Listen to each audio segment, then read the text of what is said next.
Assalamualaikum warahmatullahi wabarakatuh. Perkenalkan, nama saya Daryani Novita, NIM 1810416708, jurusan Manajemen, mata kuliah Analisis Lingkungan Bisnis. Hari atau tanggal ujian 21 Juli 2020, kelas A3 pagi Manajemen, dosen pengampu Adi Mursalin, SEMM. Baiklah, di sini saya akan menjawab soal ujian akhir semester Analisis Lingkungan Bisnis. Soal yang pertama, jika saudara seorang pengusaha, mengapa saudara harus memperhatikan lingkungan? A. Ekonomi, B. Politik, C. Sosial, D. Teknologi. Kemudian selanjutnya E. Etika atau lingkungan, F. Legal atau hukum. Jawabannya A. Ekonomi.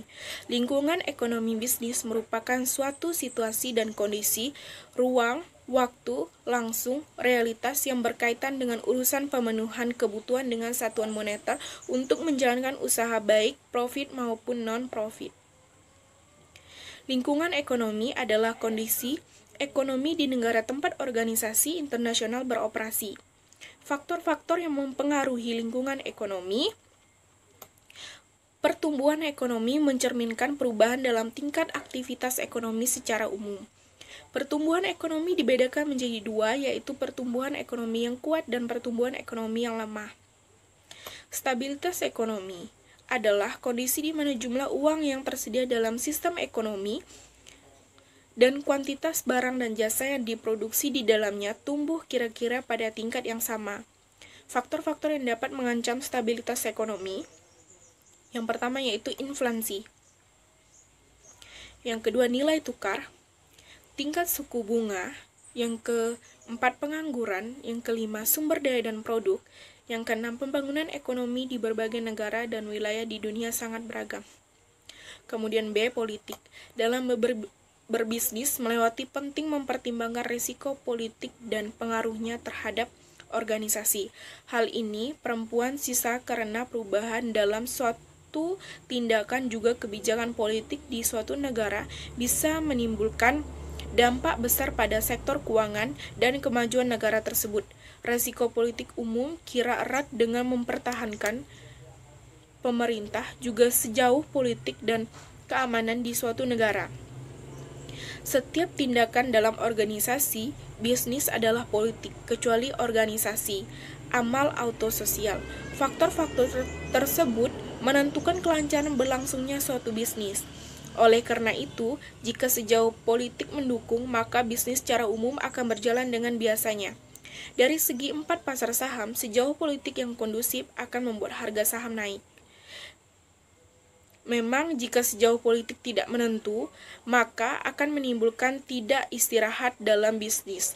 Dalam konteks ini, kinerja sistem ekonomi politik sudah tinggal satu sama berbaring, yang menyebabkan setiap peristiwa ekonomi politik tidak lagi berbicara oleh batas-batas tertentu, sebagai contoh IMF atau Bank Dunia atau bahkan para investor asing mempertimbangkan peristiwa politik nasional dan merefleksikan kompromi-kompromi antara kekuatan politik nasional dan kekuatan-kekuatan internasional. Tiap pembentukan pola bisnis juga senantiasa berkaitan erat dengan politik. Budaya politik merupakan seri keyakinan atau sikap yang memberi pengaruh terhadap kebijakan administrasi masyarakat di suatu negara. Termasuk di itu pola yang kira dengan kebijakan ekonomi atau perilaku bisnis. Ada politik yang dirancang untuk menjauhkan campur tangan pemerintah dalam bidang ekonomi atau bisnis. Sistemnya disebut sistem liberal dan politik transisi. Ada politik yang bersifat intervensionis secara penuh dengan dukungan pemerintah yang bersih. Ada pula politik yang memungkinkan mengarahkan agar pemerintah terlibat ikut campur tangan dalam bidang ekonomi bisnis.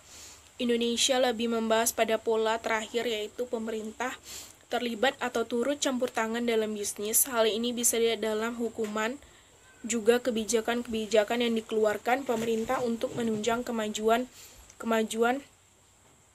dan bisnis. C. Sosial. Bisnis sebagai suatu entitas, letaknya berada di tengah-tengah lingkungan bisnis. di mana setiap perubahan dalam lingkungan tersebut akan mempengaruhi cara dalam bertindak. Perubahan yang terjadi juga mempengaruhi kemampuan adaptasi organisasi, pada akhirnya akan menentukan kesuksesan atau kegagalan bisnis. Salah satu aspek dari lingkungan bisnis adalah lingkungan sosial. Lingkungan sosial mempunyai arti yang sangat penting dalam dunia bisnis. Apabila lingkungan sosial bersifat kondusif atau mendukung, maka hal tersebut akan mendorong organisasi untuk melakukan keputusan investasi pada lingkungan yang dirasakannya sesuai. Namun sebaliknya, jika lingkungan sosial tidak mendukung, maka organisasi harus berhati-hati dalam mengambil keputusan berinvestasi. Kemudian dari teknologi. Saat ini, teknologi pun mulai menyapa ranah bisnis. Alasannya, 1. Kemudahan teknologi dianggap menjadi pintu untuk meraup untung sebanyak-banyaknya. Sebagai semua orang kini menggunakan teknologi sebagai suatu kebutuhan, maka menyebarkan bisnis lewat teknologi adalah suatu keniscayaan untuk menaikkan keterkenalan bisnis yang digeluti. Kemudian yang etika atau lingkungan. Untuk menciptakan dan memelihara hubungan yang harmonis dengan lingkungan sekitar, perusahaan dan bekerja sama untuk memberikan manfaat yang besar bagi masyarakat sekitar juga. Pemerintah dalam hal ini juga berperan penting dalam mengatur kegiatan produksi perusahaan. Selain mendapatkan pajak dari perusahaan tersebut, perusahaan berperan dalam melakukan kegiatan ekonomi dan masyarakat berperan dalam memperdayakan dan pengembangan masyarakat. F. Legal atau hukum. Lingkungan politik negara merupakan masalah penting bagi pemasar internasional. Hukum internasional mengakui hak kedaulatan bangsa untuk mengizinkan atau menolak perusahaan asing untuk melakukan bisnis. Soal nomor 2, jelaskan apa yang dimaksud dengan strategi pasar. Strategi pemasaran adalah upaya memasarkan suatu produk, baik itu barang atau jasa, dengan menggunakan pola rencana dan taktik tertentu, sehingga jumlah penjualan menjadi lebih tinggi, atau juga dapat diartikan sebagai rangkaian upaya yang dilakukan oleh perusahaan dalam rangka mencapai tujuan tertentu. Karena potensi untuk menjual proporsi terbatas pada jumlah orang yang mengetahui hal tersebut. Strategi pemasaran mempunyai peranan penting dalam sebuah perusahaan atau bisnis, karena berfungsi untuk menentukan nilai ekonomi perusahaan, baik itu harga, barang maupun jasa. Ada 3 faktor penentu nilai harga, barang dan jasa, yaitu produksi dan pemasaran, dan konsumsi. Strategi pemasaran menurut para ahli. Beberapa ahli pernah menjelaskan tentang definisi strategi marketing, diantaranya adalah Kotler dan Armstrong. Menurut Kotler dan Armstrong 2008, pengertian strategi pemasaran adalah logika pemasaran di mana unit bisnis berharap untuk menciptakan nilai dan memperoleh keuntungan dari hubungannya dengan konsumen. Yang kedua, Kurtz. Menurut Kurtz 2008, pengertian strategi pemasaran adalah keseluruhan program perusahaan dalam menentukan target pasar dan memuaskan konsumen dengan membangun komunikasi elemen dari marketing, mix, produk, distribusi, promosi, dan harga. Kemudian yang ketiga, menurut Philip Kotler, pengertian strategi pemasaran adalah suatu mindset pemasaran yang akan digunakan untuk mencapai tujuan pemasaran, di mana di dalamnya terdapat strategi rinci mengenai pasar sasaran, penetapan posisi, bauran pemasaran, dan budget untuk pemasaran. Kemudian selanjutnya fungsi strategi pemasaran. Meningkatkan motivasi untuk melihat masa depan. Strategi pemasaran berupaya untuk memotivasi manajemen perusahaan agar berpikir dan melihat masa depan dengan cara yang berbeda. Hal ini sangat diperlukan untuk menjaga keberlangsungan perusahaan di masa mendatang. Yang kedua, koordinasi pemasaran yang lebih efektif. Setiap perusahaan pasti memiliki strategi pemasaran sendiri. Strategi pemasaran ini berfungsi untuk mengatur arah jalannya perusahaan sehingga membentuk tim koordinasi yang lebih efektif dan tepat sasaran. Yang ketiga, merumuskan tujuan perusahaan. Para pelaku usaha tentunya ingin melihat dengan jelas apa tujuan perusahaan mereka. Yang keempat, pengawasan kegiatan pemasaran. Dengan adanya strategi pemasaran, maka perusahaan akan memiliki standar prestasi kerja para anggotanya. Dengan begitu, pengawasan kegiatan para anggota akan lebih mudah dipantau untuk mendapatkan mutu dan kualitas kerja yang efektif.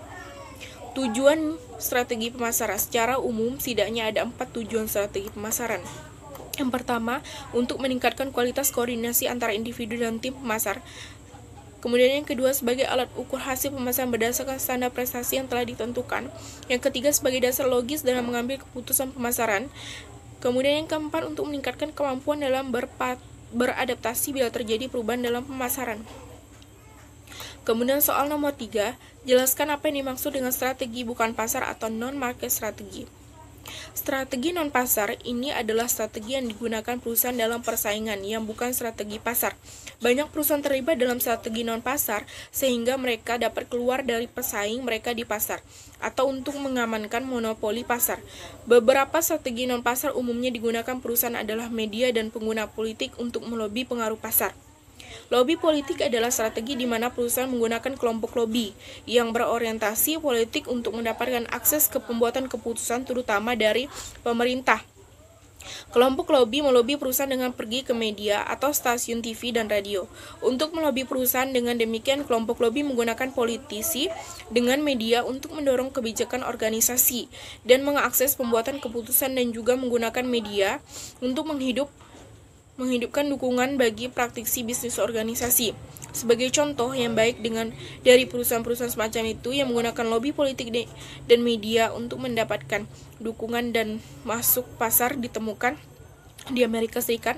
Mereka termasuk perusahaan-perusahaan seperti AIG, Exelon, dan DynCorp, di antara banyak lainnya. Kemudian, soal nomor 4, jelaskan konsep 4I dalam menganalisis lingkungan bisnis.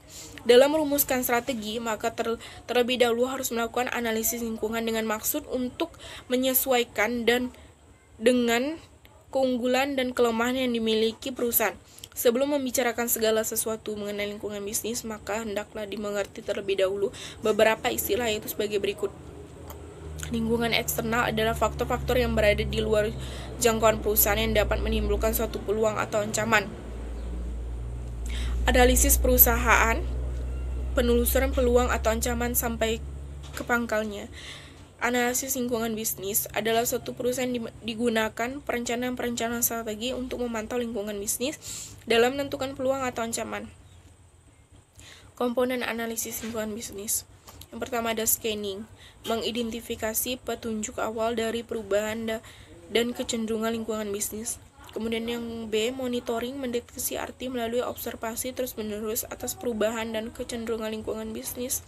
Kemudian yang C, forecasting, mengembangkan proyeksi atas hasil yang diantisipasi berdasarkan perubahan dan kecenderungan yang dimonitor. Kemudian yang D, assessing, menentukan waktu dan pentingnya perubahan dan kecenderungan lingkungan bisnis untuk strategi perusahaan dan manajemennya. Yang kelima, coba saudara cari buku mengenai cara melakukan bisnis dan tip untuk menjadi pebisnis sukses dan jelaskan isi dari buku tersebut dan apa manfaatnya bagi saudara dan sebutkan judul buku, jumlah halaman, dan isi dari buku tersebut. Buku tips untuk menjadi pebisnis sukses, judul buku The Magic of the Think Big dari David J. Schwartz. Jumlah halaman 228. Isi buku. Buku ini mengajak pembaca untuk berpikir besar sehingga dapat mencapai kesuksesan. Kesuksesan tidak ditentukan oleh ukuran otak melainkan ukuran pikiran seseorang. Melalui buku ini memberikan contoh-contoh kasus yang membuktikan bahwa ukuran akun bank, kebahagiaan dan kepuasan seorang ditentukan oleh ukuran pikirannya. Bab pertama dari Magic of the Think Big dimulai dari definisi kesuksesan. Sukses memiliki banyak arti positif seperti kelimpahan harta, penghormatan, kebebasan menghargai diri sendiri, dan kemenangan. Percayalah, kita dapat memindahkan gunung dan kamu dapat melakukannya. Orang sering bingung membedakan angan-angan dengan percaya. Seorang berangan-angan memindahkan gunung dengan berkata, gunung pindahlah. Angan-angan tersebut tidak akan terjadi. Namun, kamu dapat memindahkan gunung dengan percaya. Kamu dapat mencapai kesuksesan dengan percaya bahwa kamu bisa sukses. Percaya bekerja dengan cara membangun perilaku positif, menghasilkan kekuatan, kemampuan, dan energi yang diperlukan untuk melakukan tindakan. Kemudian, dari bab kedua The Magic of the Think Big, memberikan kepada kita bahwa orang yang tidak sukses menderita penyakit yang mematikan pikiran yang disebut egoistis, membuat banyak alasan. Jika kamu mempelajari lebih dalam, maka kamu akan menemukan bahwa semakin sukses seseorang, semakin kecil kecenderungan membuat alasan. Tetapi seorang yang stagnan dan tidak kemana-mana dalam hidupnya selalu memiliki segudang alasan. Kemudian yang selanjutnya, bab ketiga dari The Magic of the Think Big ini, 2 langkah untuk menyembuhkan ketakutan dan memenangkan kepercayaan diri. Isolasi ketakutanmu. Temukanlah apa yang sesungguhnya kamu takutkan. Beraksilah perlu suatu tindakan untuk mengatasi ketakutan. 2 hal untuk membangun kepercayaan diri yaitu, simpanlah hanya memori positif ke dalam otak. Sebelum tidur, simpanlah pikiran-pikiran positif ke dalam memori bank atau otak. Bersyukurlah atas apa yang ada di diri kita, yaitu keluarga kita. Kemudian, bersyukur atas kesehatan, kemenangan, dan apa yang telah dicapai. Ambillah hanya pikiran positif dan memori dari yang baik-baik. Hancurkan pikiran negatif sebelum menjadi mental monster. Ketakutan terhadap orang lain adalah kekuatan yang besar, tetapi kamu dapat menaklukkan jika kamu belajar mendapatkan mereka ke dalam perspektif yang sesuai. Pemikiran kita banyak dipengaruhi oleh grup di mana kita bergabung. Hati-hatilah dalam menerima nasihat atau berteman. Temukanlah teman-teman baru, lingkungan pertemanan yang baru, dan pilih lingkungan yang positif. Hindarilah percakapan gosip dan membicarakan orang lain. Tetaplah fokus pada hal-hal yang positif. Cara kita berpikir tercermin dalam tindakan dan tingkah laku kita. Kita membaca tingkah laku seseorang dari bahasa tubuh, ekspresi, dan nada bicara. Tumbuhkan 3 langkah berikut. Tumbuhkan 3 langkah saya aktif antusias. Seorang profesor yang mengajar dengan nada-nada datar dan tidak bersemangat membuat siswanya bosan. Yang kemudian, tumbuhkanlah tingkah laku saya penting. Buatlah orang lain merasa penting, maka dirimu juga akan merasa lebih penting. Pujilah orang lain dengan tulus, panggillah nama seseorang dengan benar. Kemudian yang ketiga, tumbuhkan tingkah laku yang melayani. Layanilah orang lain melebihi ekspektasi. Sukses ditentukan oleh dukungan-dukungan dari orang lain. Seorang pemimpin misalnya memerlukan pegawai yang dapat menjalankan perintahnya. Seorang salesman juga bergantung pada orang yang membeli produknya. Seorang mahasiswa membutuhkan profesor untuk mengajar, dan politikus membutuhkan seorang pendukung. Manfaat bagi saya, setiap orang harus mempunyai mimpi besar untuk masa depan.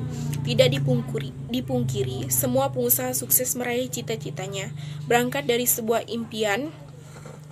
Buku ini juga mengajarkan kepada kita yang membaca agar selalu kuat dengan segala cobaan, masalah, dan tantangan yang ada di dalam dunia bisnis. Baiklah, saya rasa sekian dari saya. Saya ucapkan terima kasih. Wassalamualaikum warahmatullahi wabarakatuh.